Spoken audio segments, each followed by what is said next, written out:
Hola, buenas tardes. Estamos aquí en el Cristal, hoy es viernes. Saludar a los participantes que han venido y también dar las gracias a la propiedad del Bar Cristal por cedernos este espacio para poder hacer sus tertulias. Quiero, ante todo, pues decir que hoy es un día también muy especial, porque hoy en esta tertulia no podía faltar la figura de un arquitecto, Guillermo García Villar. ¿Por qué viene un arquitecto? Pues porque esta profesión, la arquitectura, combina, pues, como la medicina, como la literatura, un poco la historia, la cultura y además se caracteriza por una experiencia ávida de encontrar soluciones. Aquí he traído de la iglesia Santa Eulalia, la capilla de los Picapedrers de 1661. Gente que construía, a veces se les caían las cosas, pero experimentaban y volvían a hacer. Hoy, pues todo eso está muy superado porque la arquitectura es una carrera universitaria con mucha formación, con mucha experiencia, con muchas prácticas, pero en continua evolución. Entonces eso lleva a que siempre se tenga que estar uno formando.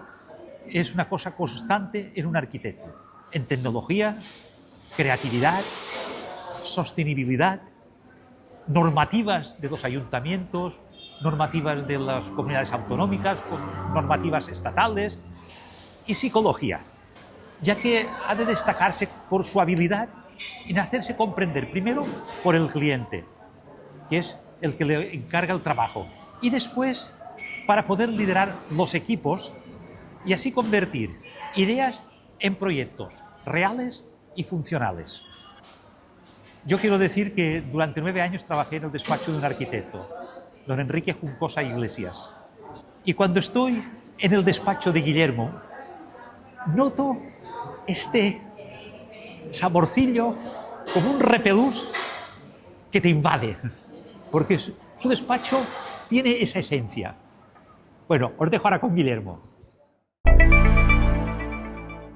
Vale, bueno, buenas tardes a todos y agradecer a Diego por la invitación a participar aquí en las tertulias y poder exponer un poco de lo que es nuestra profesión de los arquitectos y bueno, un poco todo lo que tiene que ver con este ámbito de la formación profesional, ¿no? Y bueno, como bien me ha presentado Diego, que ha hecho una perfecta presentación de lo que es un poco la profesión, soy Guillermo García, soy arquitecto. Soy original de Cádiz, pero bueno, ya llevo aquí en Mallorca desarrollándome durante algo más de 10 años. Estudié la carrera en Madrid y bueno, después he estado trabajando, digamos, al terminar la carrera estuve trabajando en Qatar, luego he estado trabajando en Chile y luego he estado aquí en la parte de, digamos, de constructora en Mallorca. Luego he estado durante 7 años como socio de un estudio de ingeniería y arquitectura y hace 2 años fundé, digamos, mi propio despacho, donde ahora trabajo, ¿no? Entonces, bueno, tenía aquí apuntado un poco qué es un arquitecto, ¿no? La verdad que Diego ha hecho una muy buena introducción, pero al final un arquitecto es una persona que tenemos que captar un poco todas las ideas, digamos, a través de todas las ideas del cliente, normativa y todo un poco las necesidades programa de necesidades del proyecto y a través de la creatividad, un toque de arte, ¿no? Porque también tenemos un toque como medio de escultores, ¿no? Somos un poco el diseño y también aplicar la tecnología, pues tratar de meter todo esto en una pequeña coctelera para después sacar el mejor resultado posible de acuerdo a las necesidades de cada cliente, ¿no? ¿A qué se dedica un arquitecto, no? Porque muchas veces quien no se dedica a la arquitectura pues no tiene claro qué hace un arquitecto, y es verdad que la profesión de arquitecto es súper amplia, ¿no? Podemos hacer desde desarrollo de planes urbanísticos que desarrollan en lo que son las ciudades, el urbanismo, cómo va a funcionar, las necesidades de población, etcétera, etcétera, que eso la verdad que es la menor parte. Yo personalmente no me dedico a esto porque es algo muy específico. Después está el desarrollo de proyectos singulares, como pueden ser pues, museos, estadios de fútbol, rascacielos, etcétera, etcétera. Edificios públicos, edificios de viviendas plurifamiliares, edificios de viviendas unifamiliares, el Project Manager, que ahora está un poco como de moda, que es la gestión de todo el proyecto, informes técnicos, etcétera, etcétera, ¿no? Pero al fin y al cabo lo que hacemos los arquitectos es ordenar espacios para que sean habitables y sean confortables, digamos, para el usuario del día a día, ¿no? Entonces eso, a través de una idea inicial, pues tenemos que ir puliendo, ¿no? Yo siempre hago un poco el mismo símil, ¿no? Que es como un pequeño diamante en bruto que poco a poco lo vamos puliendo hasta que coge el brillo perfecto que necesita el cliente y que se adapta perfectamente a sus necesidades, ¿no? En nuestro despacho en concreto abarcamos un poco todo desde pequeños informes, servicios de asesoría al cliente, informes de evaluación del edificio, que es como lo que le llaman la ITV de los edificios, proyectos que son pequeños pero personalmente son grandes porque, por ejemplo, hemos hecho un proyecto de incluir un edificio de más de 100 años aquí en Palma que no tenía prácticamente espacio para incluir, tenía 50 centímetros de hueco de escalera y conseguir la licencia para incluir un ascensor estrechito, pero bueno, son proyectos que personalmente te llenan mucho porque ves personas que tienen, bueno, de edad más avanzada, que les cuesta subir las escaleras y de repente, oye, después de haber terminado ese proyecto, que ves a esa señora que viene con las bolsas de la compra y puede subir en el ascensor sin fatigarse, pues son muy reconfortantes, ¿no? Y después ya proyectos un poco más grandes, bueno, temas de agrupación de parcelas, piscinas, reformas parciales de viviendas, reformas integrales, después ya proyectos de viviendas unifamiliares, que es un poco el foco al que más nos dedicamos en el despacho. También complejos de vivienda, la dirección de estas obras, porque una cosa es la parte de despacho donde se desarrolla el proyecto y después la dirección de esta obra, ¿no? Después también tema de edificios públicos, que por ejemplo hace unos meses nos presentamos a un concurso para el proyecto ejecutivo del Archivo Municipal de Marrachí y lo ganamos en conjunto con otro equipo de trabajo y también lo estamos desarrollando ahora. Y también de vez en cuando nos gusta presentarnos a algún tipo de concurso, pues una escoleta o algún tipo de concurso que podamos abarcar para disfrutar un poco más el tema de la creatividad, ¿no?, de los proyectos. Entonces eso es un poco lo que nos dedicamos en el despacho, ¿no?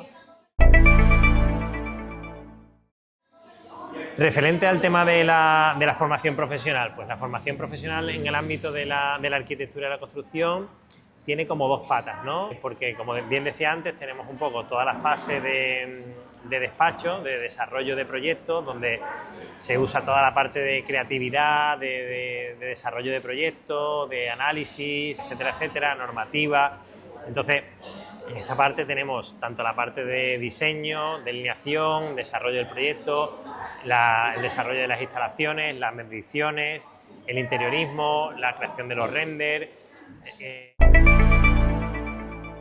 Entonces, dentro de este ámbito, digamos, de oficina, claro, es complicado todo el mundo saber mucho de todo, ¿no? Entonces, para mí lo más importante es diversificar un poco los trabajos, ¿no?, para que cada uno se especialice un poco en una área. Entonces, por esto creo que es muy importante el tema de la formación profesional, ¿no?, porque hay una mala práctica que yo durante mi vida profesional la he ido viviendo en primera persona, y es que los estudios de arquitectura normalmente contratan arquitectos para desarrollar los proyectos. Pero claro, tú cuando has estudiado una carrera de arquitectura, al final tú quieres desarrollarte un poco más profesionalmente y quieres crear, quieres diseñar.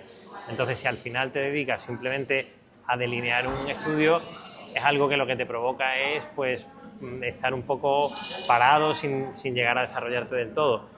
Lo que al final genera una rotación del personal porque la gente tiende a querer desarrollar sus propios proyectos. Entonces, creo que la parte dentro de la fase de estudio y de diseño de la formación profesional es muy importante, porque así dentro del mismo equipo podemos tener distintas personas que unas se dediquen a desarrollo de mediciones, otros a delineación, otros a interiorismo, y después todo esto liderado por una persona que sea, por ejemplo, el arquitecto que redacta este proyecto, que firma este proyecto, que coordina a todo este equipo, ¿no? Entonces creo que es muy importante poder diversificar, y como hablábamos en una de las tertulias de hace un par de semanas, creo que es muy importante y culturalmente, bueno, no se está haciendo así históricamente, pero creo que sería importante ir desarrollándose poco a poco, ¿no? Porque ir aprendiendo una profesión o algo poco a poco, y si te va gustando te vas desarrollando y formando más. Por ejemplo, empezar con una formación profesional, luego hacer una carrera de grado medio, a lo mejor luego una de grado superior, un máster, y te vas formando si te gusta, ¿no? Porque también hay mucho fracaso profesional de gente que, oye, sus padres le han dicho tú tienes que estudiar, y estudian cualquier cosa, terminan la carrera, están trabajando y se dan cuenta que no les llena lo que han hecho, ¿no? Entonces yo creo que ir poco a poco desarrollándote en lo que te gusta es muy importante. Entonces yo creo que esto es una parte importante, ¿no? Sobre todo en la fase de diseño. Ya te digo, nosotros en el despacho tenemos varias personas en prácticas que han estado y que ya no están, y otras que están actualmente.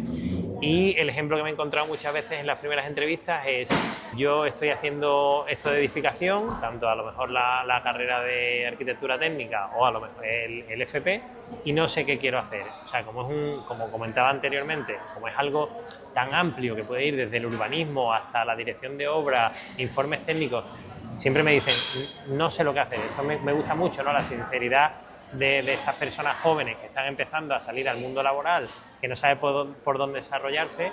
Entonces empezar a tocar algo, y después tú, cuando vas conviviendo con ellos el día a día, te das cuenta que cada uno tiene un potencial. Hay algunas personas que les gusta más la parte de interiorismo, entonces las tareas de interiorismo, pues oye, se las vas dando a esa persona y le vas desarrollando en ese ámbito, ¿no? Hay otras personas que de repente te hacen unos informes técnicos. Bueno, yo me he ido con personas del despacho a hacer un informe, les he comentado a lo mejor a la vuelta en el coche un poco cómo le enfocaría el informe, y después me han hecho un informe perfecto, ¿no? Que lo he tenido prácticamente que repasar y presentar simplemente. Entonces cada uno tiene un potencial, y yo creo que esto de la formación profesional es muy importante, porque como los equipos de fútbol, no todo el mundo puede ser delantero y marcar gol, o no todo el mundo puede ser el entrenador, que sea quien dirige el equipo, ¿no? Tiene que haber un defensa, tiene que haber un portero. Pues aquí igual, ¿no? Tiene que haber todas las posiciones, y después un entrenador o un líder del equipo que sea quien gestione un poco todo el equipo, ¿no? Entonces creo que es importante, y aparte con las personas que he convivido, que salen de la formación profesional de edificación, la verdad que salen, antiguamente era la de delineación, pero ahora les explican mucho más de mediciones y de software, digamos, más actuales para el desarrollo de proyectos, y la verdad que salen muy formados, y yo estoy muy contento de colaborar con ellos, ¿no? Esto es la parte que hablamos de despacho y de diseño. Después nos vamos a la parte de... Después nos vamos a la parte de obra, ¿no? También tenemos un ámbito muy amplio, ¿no?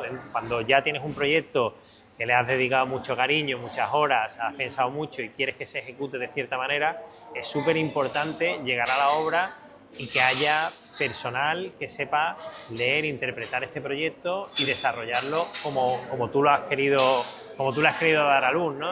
Entonces, por eso es muy importante que tengamos gente que se haya formado para ser jefes de obra o encargados, que al final son los líderes del equipo de la obra, que reciben ese proyecto, los planos, lo saben leer, lo saben interpretar, y van, digamos, dándole las órdenes al resto del equipo, ¿no? Tanto a albañiles, fontaneros, carpinteros, electricistas, herreros, todo el equipo, para que desarrolle picapedrer también, para que desarrolle, digamos, todos estos detalles constructivos que tú has pensado, para que el encuentro, pues, de un muro con un falso techo se quede enfoseado. O sea, queden ciertos detalles que tú quieres que se desarrollen, ejecuten correctamente, y para eso es importante tener este personal que se ha desarrollado y se ha cualificado. O sea, hay profesiones, los carpinteros, por ejemplo, o sea, es una profesión que es súper importante. Cada vez nos encontramos, las viviendas al final, como decía al principio, son cada vez más exclusivas, la gente quiere cosas más personalizadas, ¿no? Cuando al final una vivienda es un proyecto para toda la vida, entonces tú quieres algo un poco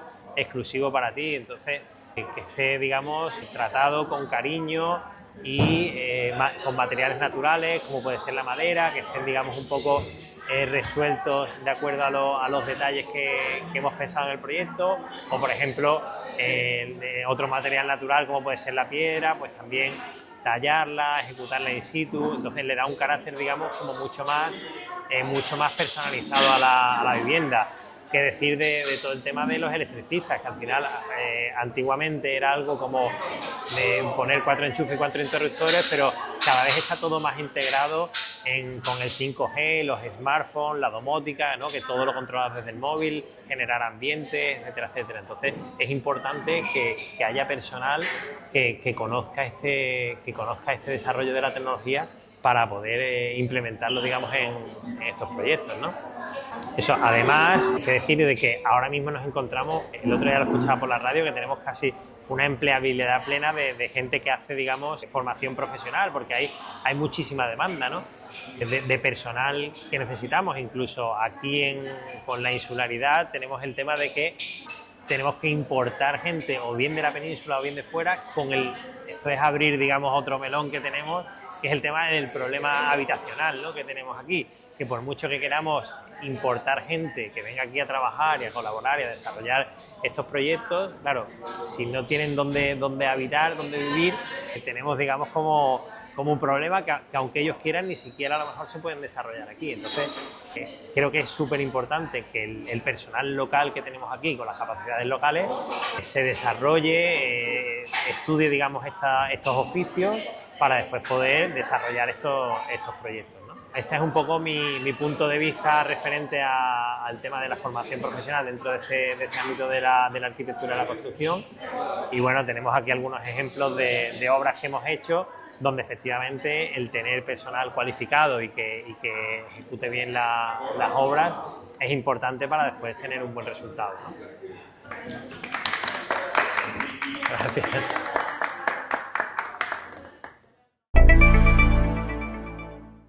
Hola, ¿qué tal? Buenas tardes. Buenas tardes. Bueno, yo veo, según estoy viendo, antiguamente había gente muy bien preparada para trabajar y la parte de arquitectura, planos, proyectos de obra y todo eso, entonces se hacía manualmente. Trabajábamos de padres a hijos y se aprendía un oficio. Y normalmente siempre había gente que destacaba y podías confiar con él. Pero es que hoy en día, y desde que ha habido este boom de la construcción, entonces las cosas se daban a medio terminar. Vosotros tenéis la gente preparada para poder desarrollar lo que vosotros realmente tenéis que exigir en relación a que se haga una obra así como Dios manda y que no haya problemas el día de mañana. Sí, correcto. O sea, a día de hoy la normativa cada vez es más exigente, ¿no? Entonces, para eso, como comentaba antes, tenemos la parte de la dirección de obra, ¿no? Es verdad que esto es una profesión dura, porque al final la profesión de albañil, estando al sol y es dura, y a lo mejor antes era más vocacional, gente que efectivamente le gustaba trabajar en la obra, y ahora es un poco más de supervivencia, como quien dice, ¿no? Gente que, oye, pues que no vale para otra cosa, pues se mete a la obra. Entonces es verdad que hay mucho problema de formalidad, ¿no? Hay personal que no es serio, o que hay mucha rotación, que falta mucho trabajar y que a lo mejor no ejecutan correctamente su trabajo como podía ser antiguamente, que con una buena vocación a ti te gusta hacer bien tu trabajo. Ahora, si te encuentras con este tipo de situaciones, es verdad que es más complejo. Para eso es importante que toda la escala, digamos hacia abajo, tenga una buena supervisión, ¿no? Tanto contar con una buena constructora, o sea, que tenga un buen equipo de trabajo, que tenga su jefe de obra, que por eso habla, el jefe de obra es quien realmente revisa que el operario haya ejecutado bien su trabajo, pero después de ese jefe de obra hay un arquitecto técnico que lleva, digamos, lo que es la dirección de ejecución, que verifica que se haya ejecutado correctamente, y la dirección de obra que hacemos los arquitectos, que va un poco más enfocado a verificar que el proyecto se ejecute de acuerdo a lo que hay, o sea, la obra se ejecute de acuerdo a lo que hay en proyecto, ¿no?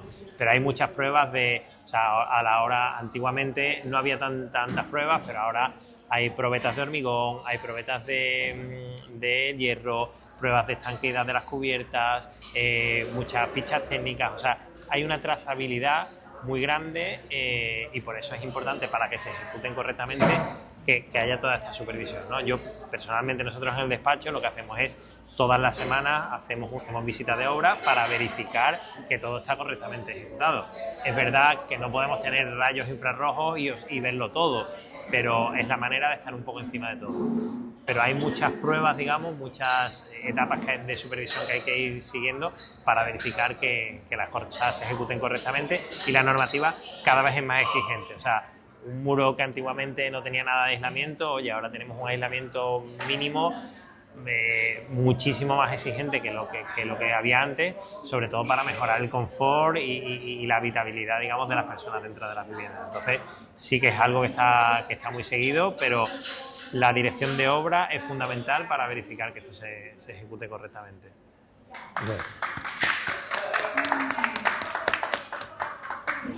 Enlazando con lo que acabas de decir ahora mismo, ¿no consideras que a la hora de trabajar vosotros estáis más tiempo, en vez de desarrollar la idea, desarrollar el proyecto, estar luchando contra pruebas de certificaciones, más tipo problemas burocráticos, que cuando se forma al técnico no se le forma para estar luchando en contra de problemas que puede tener con la administración o problemas con el cumplimiento de una normativa X, que a lo mejor durante el desarrollo de la obra te ha variado la normativa de los ascensores o tal, y estáis todo el día bregando con eso en vez de dedicaros de verdad al desarrollo de vuestro trabajo en serio? No, eso es una realidad completamente, y vamos, yo, bueno, te lo puede decir Diego, que ha pasado varias veces por el despacho. Es verdad que es un poco una pena. Cada vez tenemos más burocracia, más papeles que rellenar, más normativas que justificar, más cosas que eso, más burocracia, y menos disfrutar lo que es el coger el lápiz y desarrollar el proyecto y disfrutarlo, ¿no? Cada vez es verdad que, pero bueno, es un poco, por una parte, te da la seguridad, ¿no?, de que tú estás garantizando de que, oye, has revisado que tienes esa prueba de estanqueidad de esa cubierta y que cumple, que esa cubierta no pierde, entonces te da más garantías por una parte, pero es verdad que te lleva más a tiempo de burocracia y menos tiempo de disfrutar lo que es el desarrollo de la creatividad del proyecto. Entonces, bueno, a mí me gustaría mucho más dedicarle más tiempo a lo que es la creación, ¿no?, el diseño, y a lo mejor no tanto esto de justificar. Yo a lo mejor de la semana un 70% es contestar emails, preparar temas más administrativos y menos de diseño, pero es verdad que, bueno, como cada vez hay más normativa y más exigente, pues cada vez vamos a más y a más. Y también enlazando con lo que Juan antes te ha comunicado, antes en la construcción pues era el irse formando el poco a poco con el maestro, con el padre, con el constructor, irse montando pues tu conocimiento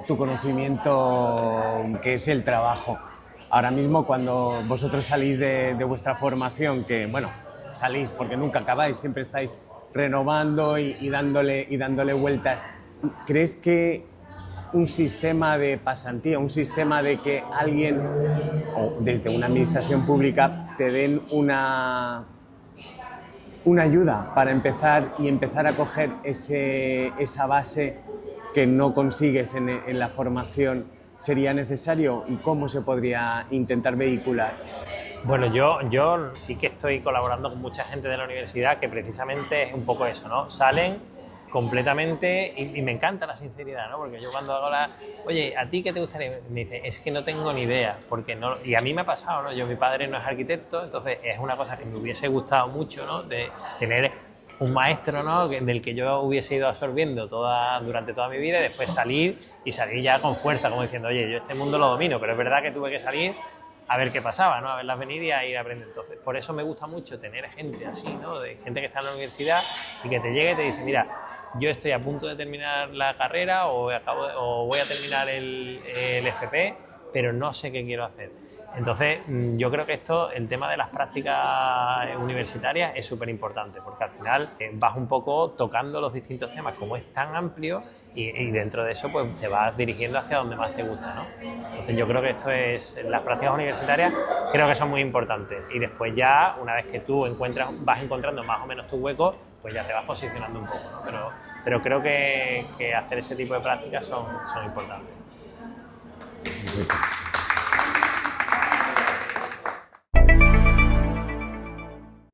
¿Qué opinas de esto que dice el gobierno? Porque antes se hacían unos pisos que eran de 100 metros, 120 metros, 150, 180, pero ahora dicen que en vez de ir hacia adelante vamos hacia atrás. ¿Qué opinas referente a estas variaciones según lo que está diciendo el gobierno? Yo creo que una realidad es que las familias están tendiendo a cambiar. Yo creo que antes las familias eran más numerosas y ahora las familias cada vez son menos numerosas, o sea, por todo, ¿no? Porque por el trabajo, porque cada vez vamos más, todo va más rápido, entonces tenemos menos tiempo. Entonces las familias están tendiendo a reducirse. Yo, por lo general, de mi generación, la gente tiene un niño, 2 niños, más de 2 niños ya es raro. Entonces, claro, si las familias son más pequeñas, antiguamente eran 10 hermanos, ¿no? Entonces, para 10 hermanos entiendo que hacer viviendas más grandes era normal, pero si las familias se están reduciendo, entiendo que los espacios habitables también tienen que adaptarse, digamos, a las necesidades. También hay una cosa que es verdad, pero ya es un poco más evolucionado, y es que las necesidades habitacionales varían mucho a lo largo de la vida, ¿no? Desde que eres una pareja con tu novia, con tu mujer, hasta que tienes un niño, 2 niños, 3 niños, pero después esos niños a lo mejor se van fuera, entonces vuelves a lo mejor a tener mucho espacio. Entonces, bueno, a lo mejor sería interesante tener algo que fuese un poco más adaptativo a las necesidades, porque hay muchas parejas que de repente los niños se van fuera y tienen una casa de 150 metros para un matrimonio que está solo. Entonces, a lo mejor esto habría que plantearlo de alguna manera que pudiese ser un poco más adaptativo, ¿no? Porque todo va variando, pero es verdad que de base las familias ahora tienden a ser un poco más reducidas que antiguamente.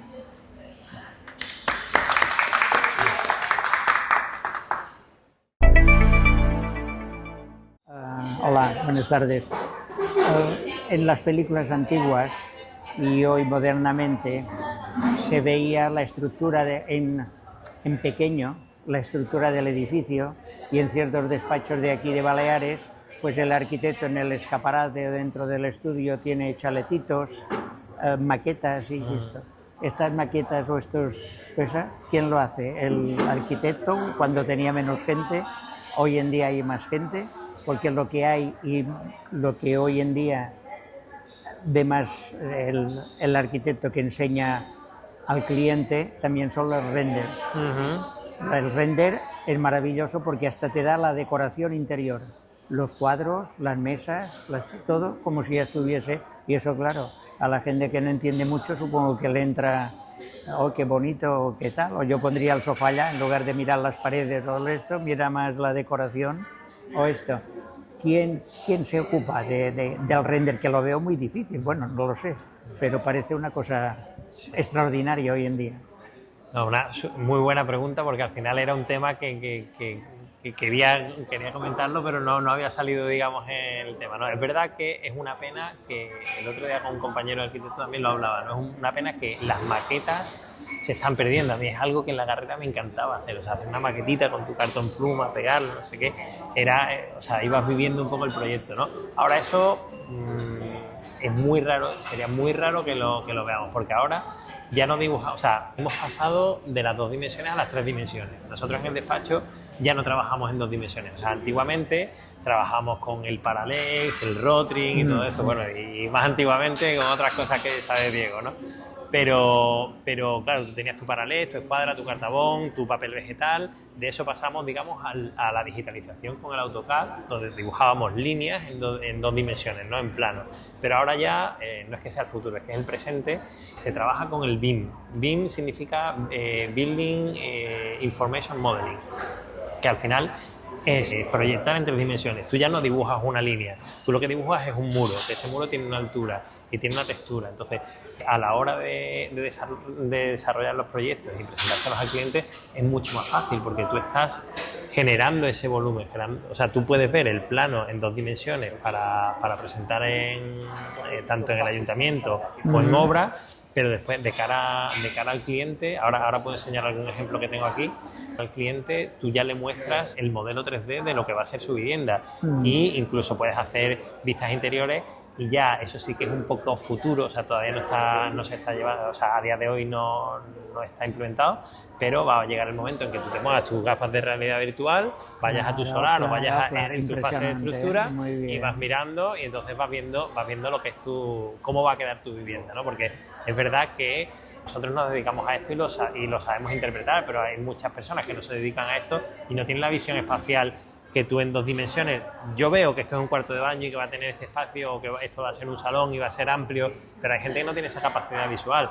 Entonces, con la tecnología, cómo ha evolucionado y cómo ha avanzado, a día de hoy ya se trabaja de esta manera. Mira, aprovecho y abro aquí algún proyecto, y ahora lo enseño a cámara también. Bueno, esto no estaba como preparado para presentar, pero sí que sí tengo aquí algunos, o sea, porque los colores y todo esto no están... Pero tú ya al cliente viene al despacho y le puedes presentar directamente algo así. La maqueta. La maqueta, pero virtual, donde tú haces zoom, ¿no? Esto, bueno, está con colores, digamos, que no son... Pero esto es una vivienda ahí en Santa Ponsa, ¿vale? Donde tú tienes, bueno, tu acceso, entonces tú ya tienes tu modelo en 3 dimensiones que puedes ir, ¿no? Puedes ver tus distribuciones. Pues este no estaba como para presentar, ¿no? Pero enseño ahí a cámara un poco, donde tú puedes ver todo tu modelo en 3 dimensiones, y después llegas a hacer este tipo de vistas, que son los renders, ¿no? Este es el modelo en 3D. Y después... no era el render este. No, este es un modelo en 3 dimensiones, y después de este modelo en 3 dimensiones sacas este tipo de imágenes. De hecho, ese modelo en 3 dimensiones es esta vivienda. Lo que hemos visto antes. Sí. Entonces, de aquí ya luego podemos sacar este tipo de imágenes que son prácticamente casi reales, vamos. Parece una fotografía de algo ya hecho. Hay veces que... Sí. Entonces tú ya le presentas algo así al cliente, y el cliente, por poca visión espacial que tenga, se hace ya la cama, las perfectamente, mesillas, lo que sobra a los lados, etcétera. Se hace perfectamente la idea de cómo va a ser. Entonces, es verdad que la tecnología ha evolucionado mucho como para poder llegar a presentar cosas fácilmente, cosas hacia el cliente. Sí. Y ya te digo, porque precisamente eso, con este compañero que lo hablaba, antiguamente la gente compraba una casa con unos planos y de repente lo veía, que esto es así. Bueno, pues se sorprendía porque no se lo imaginaba así. Pero a día de hoy, o sea, viendo ya una foto así, sabes lo que te vas a encontrar, incluso cambiar los acabados o lo haces un poco a tu gusto. Y para usted, si por ejemplo vamos a Puerto de Andratx, que está toda la montaña, hay unos chalets ultramodernos, que todo es una pantalla de cristal, un rectángulo, la ventana y tal, y después están las casas mallorquinas, con su encanto siempre para los viejos como nosotros y tal. ¿Qué le parece a usted? ¿Hacia dónde tira usted? Pues personalmente, la verdad, me gustan las dos cosas, ¿no? Porque el estilo clásico y rústico, y vende muchísimo, tiene su esencia, su carácter y su historia, ¿no? Mientras que es verdad que cualquier cosa moderna se puede hacer, o sea, una casa que tiene 50 años, con su cubierta, con su piedra mallorquina, con su estilo rústico, con su arco, medio arco, esto, por ejemplo, lo que sea, es una que es en estilo mallorquín, y lo mantenemos modernizando un poco por el interior, Estupendo. Claro, eso tiene su esencia, su historia, y me parece que quedan proyectos muy bonitos y aparte muy demandados. O sea, el extranjero, digamos, demanda mucho eso porque tiene mucha historia. Pero es verdad que otra cosa es que aquí, claro, tenemos las dos variantes, ¿no? Tenemos cosas históricas, rústicas y con mucho carácter, que tienen mucho encanto, pero por otra parte tenemos un mar y tenemos unas vistas que, claro, el que viene aquí y compra en una parcela con vistas, lo que quiere es cuanto más ver el mar posible, mejor, ¿no? Entonces, claro, hay casi una avaricia de cuanto más abierto para ver más las vistas. Entonces, bueno, tiene también cierto sentido, ¿no? Es verdad que no tiene esa historia y ese encanto como tener una vivienda tradicional, pero bueno, también hay cosas, lo que pasa es que todo en su justa medida y bien, o sea, hay que saber mimetizarse con el entorno y tú puedes tener un buen ventanal panorámico y todo, pero integrándote en lo que es el entorno. Hay cosas que bueno, y aparte tienen que funcionar, ¿no? Energéticamente hablando, o sea, por mucho que tú quieras tener muchas vistas, también tienes que saber, oye, controlar el soleamiento y un poco otras variantes que son importantes a tener en cuenta. Y hoy en día no hay persianas. Hay un cristal, una cortina de cristal y dentro seguramente va por aire acondicionado a tope. Sí, bueno. Consumo energético. Bueno, esto, claro, depende un poco de... La persiana y no persiana. Sí, bueno, hay como mucho... O sea, el aislamiento, cuanto más hacia afuera se coloque, mejor. Quiere decir que una persiana, cuanto más hacia afuera, mejor. Sí que es verdad que sí que a lo mejor sí se siguen colocando persianas, tanto a lo mejor mallorquina, pero a lo mejor corredera, que es un poco un mix, ¿no? Entre lo más histórico y lo más moderno. También se pone mucho, digamos, mucha protección solar por el interior. Es verdad que los vidrios están mucho más desarrollados que antiguamente, ¿no? Antiguamente teníamos un vidrio simple y ahora tenemos vidrios dobles, vidrios triples, con argón en el interior, que tienen protección solar, que bueno, son mejores, digamos, energéticamente hablando. Entonces, pero es verdad que o sea, una de las fases del proyecto es eso, analizar el soleamiento para que también el sol cambia, ¿no? El sol en verano está mucho más alto, en invierno está más bajo, eso nos beneficia a que en invierno nos puede entrar el sol más hacia adentro y en verano con un pequeño parasol nos arroje sombra sobre los vidrios. Entonces, eso es una parte del inicio del proyecto que hay que analizar bien y hay que estudiarlo. Perfecto, perfecto. Muchas gracias.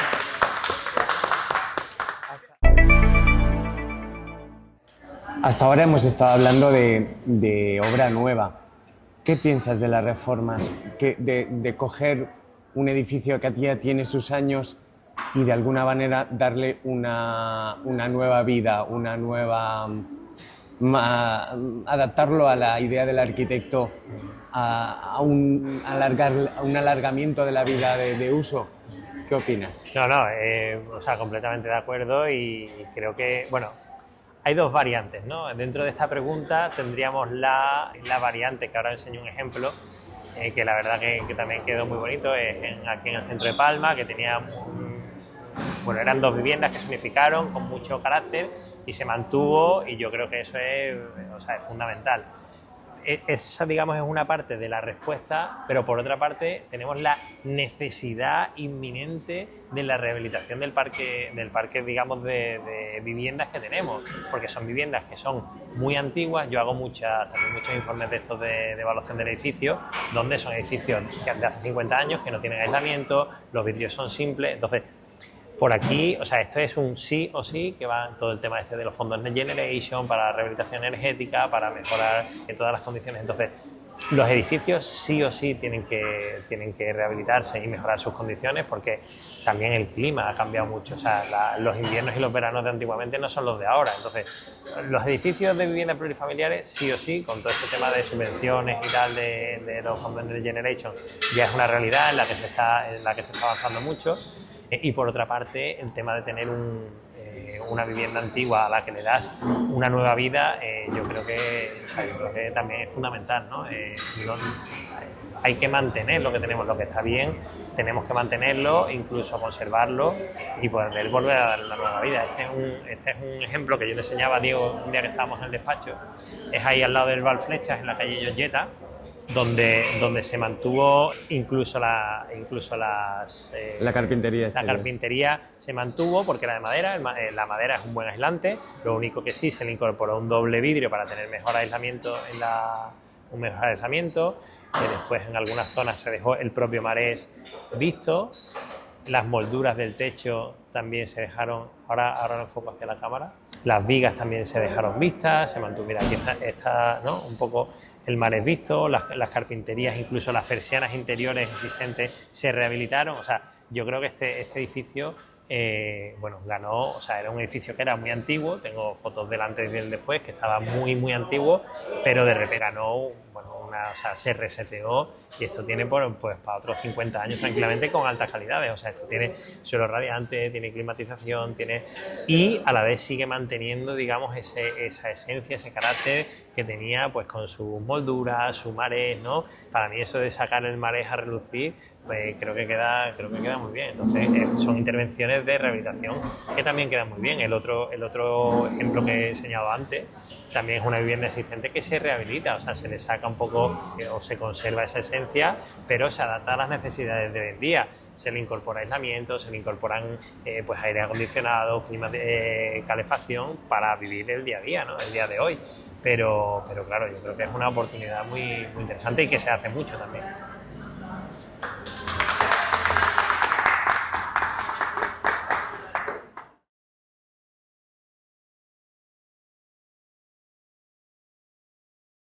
Digamos mi profesión, porque es algo que me apasiona, que me gusta mucho, entonces compartirlo con otras personas y que se interesen, que pregunten y que quieran conocer un poquito más.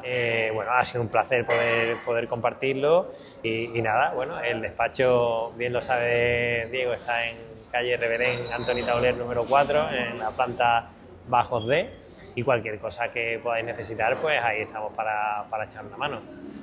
Perfecto. ¡Bravo!